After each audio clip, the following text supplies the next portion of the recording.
Bismillahirrahmanirrahim. Assalamu alaikum. Second year bio students, I hope you're doing great. By the grace of Allah, welcome to lecture number 10 of chapter 17, and today we'll be talking about evolution of nervous system.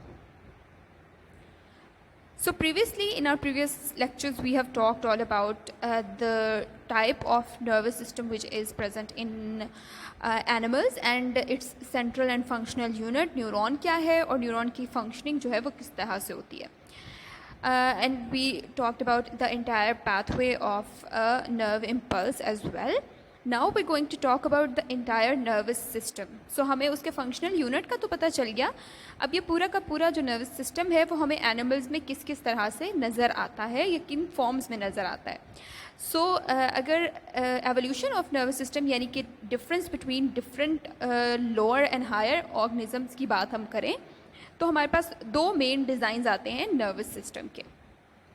एक nervous system वो है जो हमें simpler organisms में नज़र आता है and it is called diffuse nervous system and the other one is centralised nervous system. Diffuse nervous system इस तरह का सिस्टम है जिसके अंदर जितने नर्वस सिस्टम के जो कंपोनेंट्स हैं वो हमें डिस्पर्स्ड नज़र आते हैं पूरी बॉडी के अंदर. So let's say nerve cells हैं कुछ या उनके अंदर से जो फाइबर्स निकल रहे हैं वो बॉडी में हमें डिस्पर्स्ड फॉर्म में नज़र आते हैं, यानी कि एक जगह पे एक्यूमुलेटेड नहीं होंगे, instead they will be spread out in the entire body. और ये हमें कॉमनली ये वाला जो फीचर है ये नज़र आ जाता है नाइडेरियंस में. ऑन द अदर हैंड हमारे पास है सेंट्रलाइज्ड नर्वस सिस्टम, जिसका मतलब है कि जितने भी नर्वस सिस्टम के कंपोनेंट्स हैं वो पूरी बॉडी के डिफरेंट सेल्स या डिफरेंट पार्ट्स में रैंडमली डिस्पर्स नहीं हुए होंगे, instead they will be accumulated और joined into a central part. वो सेंट्रल पार्ट बॉडी की बिल्कुल सेंटर में भी हो सकता है या वो उसके लेटरल साइड्स पर भी हो सकता है, वो लॉन्गिट्यूडनल हो सकता है, वो वर्टिकल हो सकता है. लेकिन जितने भी नर्वस सिस्टम के कंपोनेंट्स होंगे वो इसी रीजन में इकट्ठे हुए हुए होंगे जहाँ पर ये नर्वस सिस्टम होगा.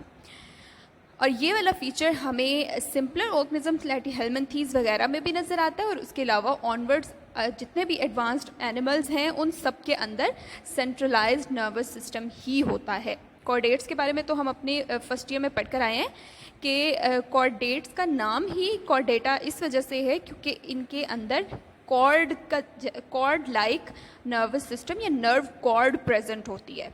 नर्व कॉर्ड का मतलब है इनका जो नर्वस सिस्टम है वो एक स्ट्रेट रॉड की फॉर्म में होता है जो बॉडी के अपर रीजन में इन एनिमल्स के अंदर हमें नज़र आ जाता है. So we have diffuse nervous system and centralised nervous system. अब हम इन दोनों को बेटर डिस्टिंग्विशिंग के लिए हम इनको दो मॉडल ऑर्गेनिजम्स में देख लेते हैं. First of all nervous system in hydra. Hydra हमारे पास एक नाइडेरियन है तो इसका मतलब है कि इसके अंदर डिफ्यूज्ड नर्वस सिस्टम होगा. अब ये डिफ्यूज नर्वस सिस्टम प्रेजेंट कहाँ पर होता है? It is a network of neurons. Neurons का एक नेटवर्क है जो एक्टोडर्म और एंडोडर्म के दरमियान वाली लेयर में, यानी कि इन दोनों के सेंटर में ये जो नेटवर्क है वो नर्वस सिस्टम होता है हाइड्रा का. सेंट्रलाइज नहीं होगा इस नर्वस सिस्टम. एंड ऑल्सो इन न्यूरॉन्स के क्लस्टर के अलावा यहाँ पर समटाइम्स गैंग्लिया भी बनते हैं. Cluster of cells form ganglia. Ganglia क्या है? These are actually accumulation of यानी एक्यूमुलेट हो जाती है कौन सी चीज़? Of cell bodies. हमें पता है न्यूरॉन्स के अंदर सेल बॉडीज़ होती हैं. ये सेल बॉडीज़ एक्यूमुलेट हो जाती हैं, इकट्ठी हो जाती हैं, इकट्ठा एक स्ट्रक्चर बना देती हैं. उस स्ट्रक्चर को हम गैंग्लिया कहते हैं ऑफ न्यूरॉन. सो ये जो है हमारे पास आ गया गैंग्लिया. हमें हाइड्रा के अंदर नर्वस सिस्टम के अंदर खाली न्यूरॉन्स का नेटवर्क भी नज़र आता है और कुछ हमें गैंग्लिया भी नज़र आते हैं. अब ये जो न्यूरॉन्स यहाँ पे प्रेजेंट हैं ये डिस्टिंग्विश नहीं होते. हमने प्रीवियस लेक्चर्स में देखा है कि न्यूरॉन्स की 3 टाइप्स हमने पढ़ी थी, सेंसरी, एसोसिएटिव एंड मोटर. लेकिन इनके अंदर इस तरह की डिस्ट्रीब्यूशन या डिस्टिंग्विशिंग नहीं होती. ऑल्सो हाइड्रा का जो एक फीचर है, क्योंकि उनका जो नर्वस सिस्टम है वो पूरी की पूरी बॉडी में डिस्पर्स हुआ हुआ है, इस वजह से their entire body works as a unit. जिसका मतलब ये है कि if there is a stimulus that is in contact with Hydra, Hydra को कोई स्टिमुलस रिसीव होता है तो उसको रिएक्ट करते हुए हाइड्रा की इंटायर बॉडी इकट्ठी रिएक्ट करती है।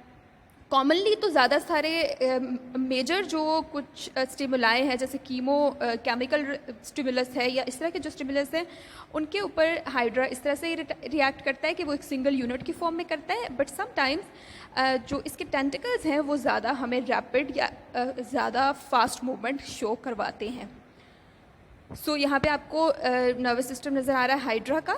ये जो सारा नेटवर्क है ये सारा नर्व सेल्स का नेटवर्क है, ये न्यूरॉन्स का नेटवर्क है, और जहाँ पर आपको ये एक्यूमुलेशंस स्मॉल नज़र आ रही हैं, ये लोब्ड स्ट्रक्चर्स नज़र आ रहे हैं, ये कुछ गैंग्लिया हैं जो इनके अंदर प्रेजेंट हैं। सेकेंड मॉडल ऑर्गेनिज्म हम पढ़ लेते हैं प्लेनेरिया के बारे में। अब प्लेनेरिया जो है ये एक फ्लैटवर्म है and it is more advanced than cnidarians. Flatworms जो हैं वो ज़्यादा एडवांस्ड हैं but still less advance then chordates. तो इनके अंदर किस तरह का नर्वस सिस्टम है? They have centralised nervous system. इस नर्वस सिस्टम के अंदर न्यूरॉन्स होंगे और नर्व्स का जो है वो एक पूरा नेटवर्क होगा, लेकिन एक सेंट्रलाइज्ड फॉर्म में होगा या एक रीजन के अंदर स्पेसिफिक होगा। ऑल्सो इनके पास दो गैंग्लिया का एक सेट होता है जो इनकी बॉडी की एंटीरियर साइड पे प्रेजेंट होता है। सो ये अगर प्लेनेरिया की इंटीरियर जो साइड है यहाँ पर हमें नज़र आते हैं दो lobes, bilobed mass of two ganglia. यहाँ पर टू गैंग्लिया का यहाँ पे मैस होता है और उसके अंदर से आगे ब्रांचेस निकल रही होती हैं। ये टू गैंग्लिया जो हैं ये मिलकर एक ब्रेन का फंक्शन करते हैं या ब्रेन के तरह का काम करते हैं। और क्योंकि गैंग्लिया हमने कहा कि एक्चुअली न्यूरॉन्स ही की एक्यूमुलेशन होती है तो इस वजह से ये ब्रेन के जैसा फंक्शन परफॉर्म कर सकते हैं। So they don't have a true brain but they have a brain like structure which is made of a pair of ganglia. Also इनके अंदर जो नर्व्स का एक पूरा नेटवर्क है that is present beneath their epidermis. Epidermis के नीचे वो नेटवर्क लेड होता है और उस मेन नेटवर्क के अंदर से कुछ स्मॉल ब्रांचेस भी निकलती हैं। सो लेट्स से ये एक मेन नर्वस या नर्व्स का एक नेटवर्क चल रहा है, इसमें से स्मॉल ब्रांचेस जो निकलती हैं उनको हम कहते हैं प्लेक्सस। तो यहाँ पे एक नर्व नेट भी है जो मेन या सेंट्रलाइज्ड है और उसके साथ डीपर इनसाइड द बॉडी के अंदर, ये तो एपिडर्मिस के अंदर प्रेजेंट था ना ये नर्व नेट, लेकिन ये जो प्लेक्सस हैं इनकी जो स्मॉल ब्रांचेस हैं वो बॉडी के अंदर डीप सेल्स तक पहुँचती हैं और वहाँ से कोऑर्डिनेशन का काम करती हैं। इसको डायग्रामेटिक फॉर्म में हम देख लेते हैं। Here you can see the longitudinal section of flatworm planaria. यहाँ पे आपको ये जो बायलोब्ड स्ट्रक्चर नज़र आ रहा है, दिस वन राइट है, दिस इज़ द गैंग्लिया और ये ब्रेन का फंक्शन परफॉर्म करता है। यहाँ पे मेन जो एक कॉर्ड चलती हुई आपको नज़र आ रही है लॉन्गिट्यूडनल, ये हमारे पास है मेन सेंट्रलाइज नर्वस सिस्टम का जो मेन पार्ट है, ये वो आ गया हमारे पास और उसके अंदर से ये प्लेक्सस स्मॉल ब्रांचेस यहाँ पे आपको निकलती हुई नज़र आ रही हैं जो बॉडी के डीपर पार्ट्स में पहुँचती हैं। सो ये नर्व कॉर्ड जो है this is actually the central nervous systems main part and this is the brain और उसके अंदर से कुछ ट्रांसवर्स सेक्शंस भी निकल रहे हैं, ट्रांसवर्स कनेक्शंस भी एक दूसरे के साथ बन रहे हैं। As you can see this nervous system is located in distinguished region, पूरी बॉडी में डिस्पर्स नहीं हुआ हुआ। अब हम दोनों को अगर कंपेयर कर लें प्लेनेरिया और हाइड्रा को, इनके फीचर जो हैं वो इनमें काफ़ी क्लियर डिफरेंस है। फर्स्ट ऑफ ऑल सिस्टम किस तरह का है, प्लेनेरिया में हमने कहा सेंट्रलाइज्ड है, हाइड्रा में डिफ्यूज्ड है। न्यूरॉन्स किस तरह के हैं, न्यूरॉन्स प्रेजेंट तो ऑब्वियसली दोनों में होंगे लेकिन प्लेनेरिया में ये डिफ्रेंशिएटेड होते हैं, वही तीन टाइप्स जो मैंने अभी आपको बताई थी, sensory, inter and motor neurons. और उसी तरह से ये लोकेटेड होते हैं, सेंसरी बॉडी के आउटर सरफेस पे प्रेजेंट होंगे जहाँ पे स्टिमुलस रिसीव होना है, इंटर ब्रेन में प्रेजेंट होते हैं और मोटर जो है वो ब्रेन से बाहर निकल रहे होते हैं। हाइड्रा के अंदर इस तरह की कोई डिफ्रेंशिएशन हमें नज़र नहीं आती।